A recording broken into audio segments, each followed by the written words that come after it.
అరుణ కిరణాల మధ్య ప్రచండ సూర్యులా ఉదయిస్తాడు. నువ్వు కళ్ళు తెరిచి చూసే లోపు నీ అజ్ఞానపు కళ్ళు తెరిపించి శుభాలు పలికిస్తాడు.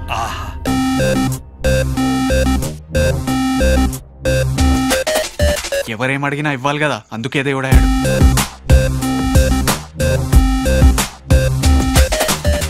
అంటే దేవుడు కూడా మార్కెటింగ్ టీం పనిచేస్తోందన్నమాట.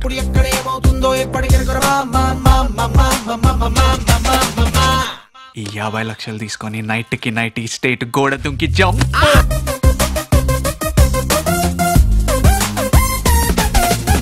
బాబాయ్ లాంటి టీ షర్ట్స్ వేసుకుంటాడా? టీ షర్ట్లు జొబ్బాలు మనుషులకమ్మా, భగవంతుడు ఏదన్నా వేసుకోవచ్చు, ఎలా అన్నా ఉండొచ్చు. అదిరే దడబుట్టిందే వయసే, వడబెట్టిందే మతినే, సడగొట్టిందే అసలేమై ఉంటుందే. దేవుడు 1000 కోట్లు కుమ్మేయచ్చు. మన ఎంపీలు ఎమ్మెల్యేలు బ్లాక్ మనీ ఎక్కడ దాచుకోవాలో తెలియక కొట్టు సాత్తున్నారే.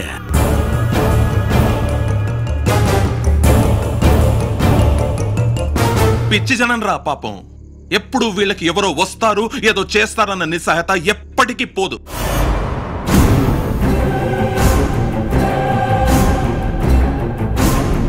ఇప్పుడు నేను దేవుడిని, నేనేం చెప్తే అది జరుగుతుంది.